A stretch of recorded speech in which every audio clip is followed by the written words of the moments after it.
right now. Pittsburgh's best sports show is about to begin. Call us or tweet us. We've got things to talk about on the Ireland Contracting Nightly Sports Call. All right, thanks a lot, Josh, and thank you for sticking around for the Ireland Contracting Nightly Sports Call. I'm Rich Walsh. I'll be joined by Chris Mueller in a matter of moments, and there he is at the 93.7 The Fan Cam. We're going to be talking Steelers head coach here in a minute, but first, how about Tristan Jarry?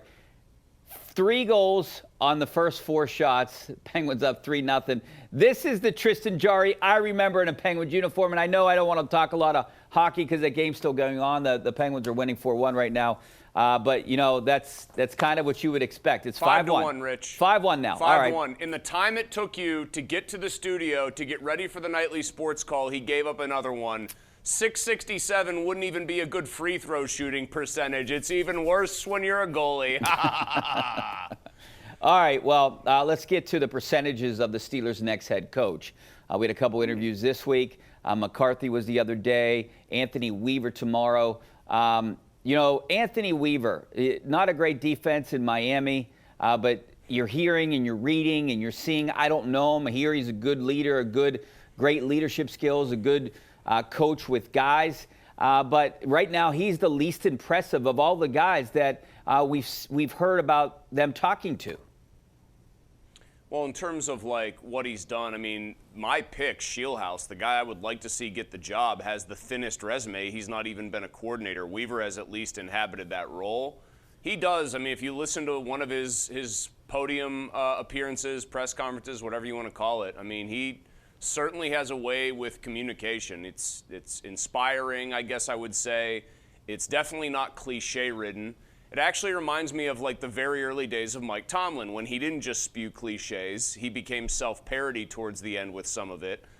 Weaver tells an interesting story. I mean, he like brought up the 1995 NBA Finals and Nick Anderson on the Orlando Magic, which 10-year-old Mulsey was devastated by, Rich, for the record. He brought that up to, like, kind of make an anecdote or make an analogy to his football team. And, like, here's the thing I would say about him. He's gotten by far the least, I would say, coverage locally of any of these candidates. And if he were to get the job, I would hope it would be, all right, Anthony Weaver's coming in, but he wants to be a CEO. He's not calling plays. He's hiring somebody to run the defense. He's hiring somebody to run the offense. He's going to be the leader of men. He's going to make all the big decisions, and he's going to delegate the rest. Because I think at the end of the day, that's what did Mike Tomlin in and what frustrated so many fans. Once the big-name coordinators were out of there, once Dick LeBeau was gone, Mike was no longer satisfied just being leader of men, big decision-maker. He wanted a lot of the personnel power. He wanted to call his defense on game day and have full control. And I just think we see very frequently in the NFL, Rich, that just does not work very often. Yeah, and I think that would be the case with Mike McCarthy, too, on the offensive side of the ball. And I do want to bring up a theory of mine and see what you think. And, you know, I think Shula's going to get the job. He's the odds-on favorite. Not that that makes it, you know, it says anything. They're going to hire who they like and who they think is the best person for the job. But I think one of the main reasons they brought McCarthy in here, and I heard if they do hire a young head coach, that they're going to want a former head coach as an offensive or defensive coordinator. So my thinking is one of the reasons they brought McCarthy in, he's a local guy. They know him. You know, it's out of respect maybe too, but maybe he is a legitimate candidate, but also maybe a candidate to be the offensive coordinator for one of these other guys. I mean, if they were to hire, let's say, just for argument's sake, Shieldhouse as the head coach, and then say, oh, but by the way, Mike McCarthy's your offensive coordinator, what's the point of that? I mean, I know Shieldhouse hasn't called plays. He's a pass game coordinator. And so maybe you wouldn't want to put all that on his plate at once, but he's probably going to want to call plays because that would be the next step up the ladder and then just also be the head coach. I would rather, but that goes honestly, against what you were saying earlier. You don't want a guy in here that's going to be the head coach taking over the offense or taking over the defense. Here's the funny part. It tends to not work as well, I've noticed, when it's a defensive head coach. Sean McVay, pretty good as the play caller and head coach. Andy Reid, pretty good play caller, head coach. Kyle Shanahan, pretty good play caller, head coach. Like, there's probably a couple more of these. The offensive ones seem to do better. Ben Johnson would be another guy who's had big success as a play caller. Matt LaFleur, I think, calls the offense in Green Bay. I think we all kind of pretty much know that. Yeah. And so there's more examples of success on that side of the ball. Like, I should have been a little bit more specific. It hasn't seemed to work as much with defensive head coaches.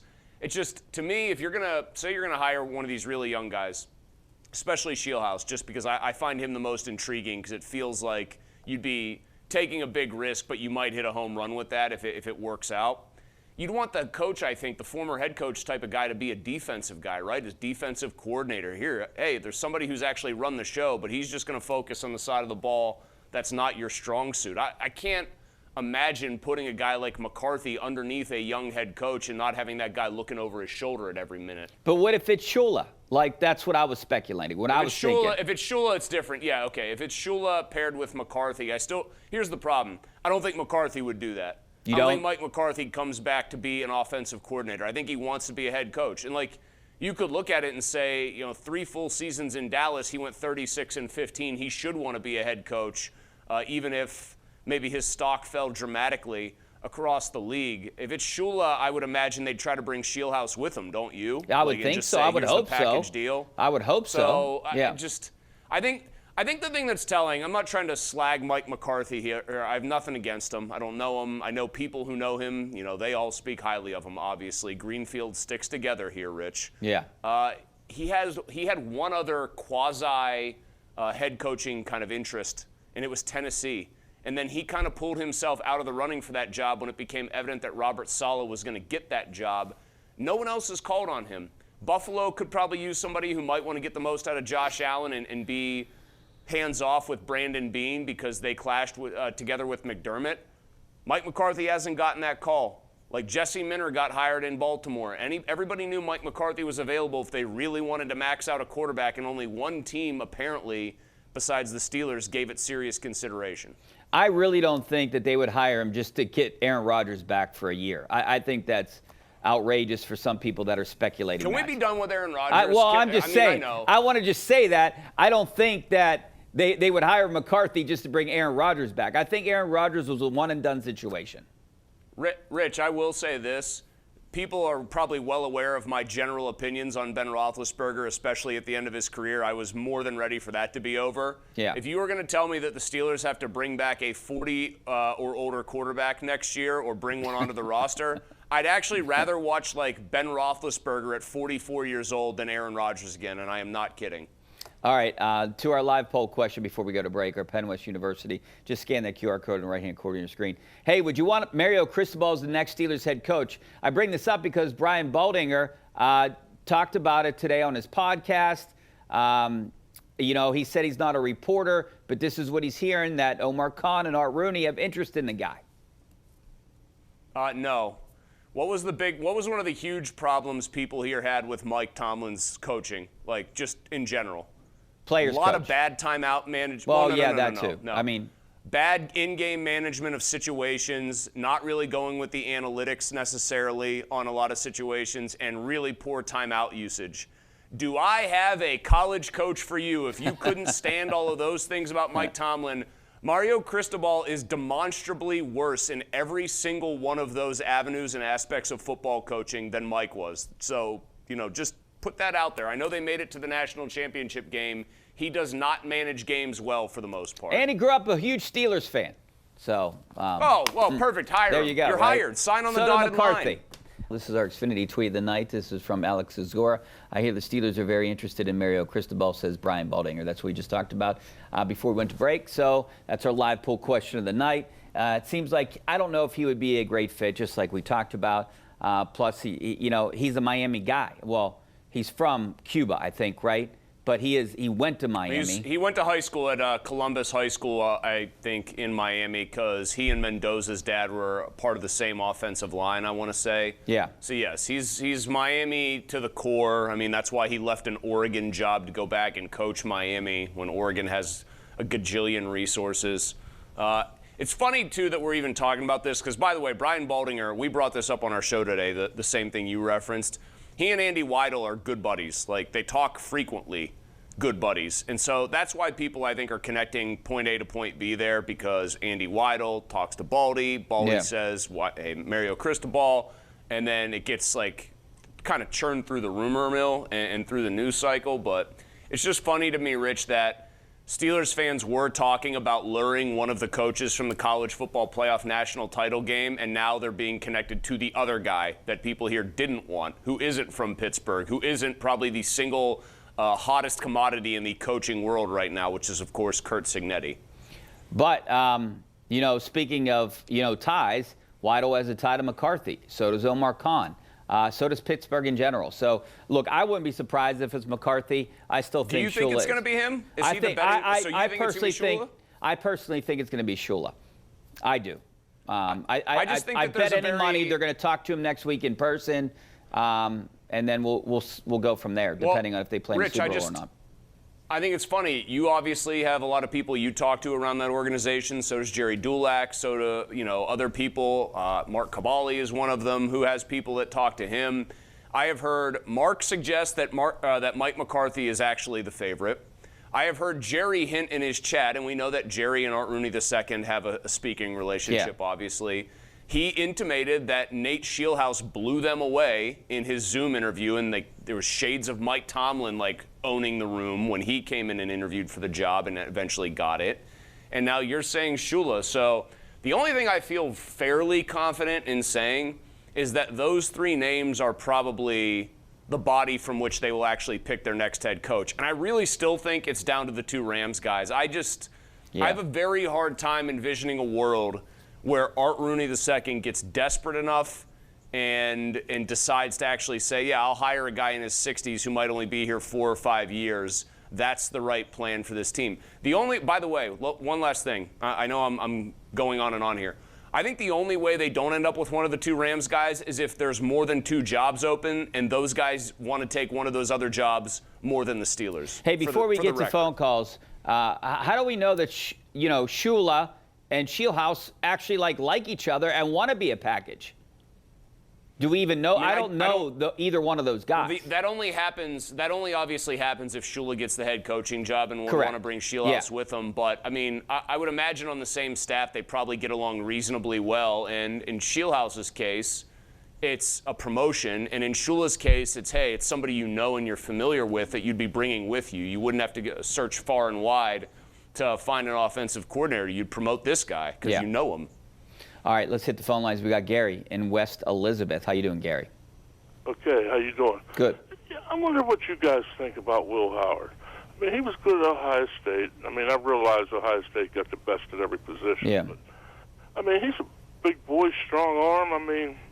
We might have a quarterback and not know it, right? Maybe. I wouldn't count on it, though. I like the kid. I like him a lot. He's a super nice guy. And I'll tell you what. He is one of the hardest workers on the team. He's the first one out on the field, and he is the last player off the field. He's out there for 45 extra minutes working with receivers after practice. So the guy's work ethic is, on the top, But I don't know. You don't get to see a lot of them. And he was stuck as the third-string guy all year. I don't think Aaron Rodgers is coming back. I would imagine not, right? That's a good educated guess. He's not coming back. If he comes back, you can pretty much just punt. So, I think right now, then Mason Rudolph would be your quarterback. I would have to think that. And Will Howard would be the backup. And then they would draft someone. The only scenario in which I would want to see Will Howard as the starter is if the only other option is Mason Rudolph, because I know what Mason Rudolph is or isn't at this point. The Will Howard fascination on the part of some Steelers fans, I guess I get it. You don't know what he's like. You've never seen him in the pros. He's never actually attempted a pass in even a preseason game. Very ill-timed injury for him. But, we had Steve Palazzolo on today. He's over at the 33rd team. We asked him about, some of the fascination here with Will Howard locally. And he just said the reason that he fell to where he did in the draft, despite the measurables, the size, everything else, the pedigree, being at Ohio State, winning the national championship and playing well, is that just in balance, not a very accurate passer, overall. Just not a great thrower of the football. And I know we just had the caller there. Was it Gary say really strong arm? He's got a good arm. He does not have by any means a great arm. If he had a Josh Allen level howitzer arm, I assure you he would have been picked probably in the second and maybe even in the first round, because teams would have just seen the raw arm talent and said, well, we got to take a chance on this. The arm's fine. The arm's above average, but the arm is not great. And if you're not accurate with just an above average arm, that's how you can slide that far. He's always been looked over, too. Pennsylvania kid, wanted to go to Penn State, ended up going to Ohio State. A big game player, though. He won a national championship. That's something to brag about. But, we got to see what he can do in games. And I know a lot of people want to promote him to the starting quarterback right now. But, how many teams? 31 other teams passed up on him for 5.5 rounds. So. Rich, think about this. One more thing. I'm not trying to get exasperated because, my God, it doesn't matter. We're talking about a guy who was their third-string quarterback. There are people who genuinely believe we might have the solution on the roster right now about a guy that they've literally never seen outside of a handful of practice reps that have maybe been caught on tape wearing black and gold. Yeah. He hasn't even had a great second half of a meaningless preseason game for people to dream on. There's nothing. It is a complete blank canvas, and so people are painting these unbelievably, rosy, pictures of what he could be as a pro quarterback when the much greater likelihood is that he will probably never start meaningful games in the NFL. Chris, when do you think they will announce a head coach? When do you think it's going to happen? Do you think it'll be next week, or do you think it's going to be after the Super Bowl? Because they won't do anything during that Super Bowl week. I think by the time you and I would be reconvening here a week from today, they will have announced their next head coach. Oh, that you think? Would be, yeah, so they can interview Shula and Shieldhouse, I believe either the Monday or the Tuesday after conference title weekend. Even if the Rams make it to the Super Bowl, they can still do the interviews.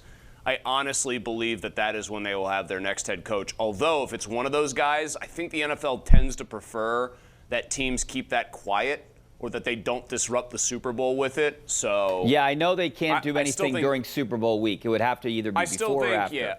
I still think they're going to, by this time next week, they'll have a coach. Yeah, I was guessing the 30th there was going to be a press conference, but I don't know. We'll see. All right, that'll be next Friday. Thanks a lot, Chris. We'll see you next week. Hopefully we see you guys on KDK News right now.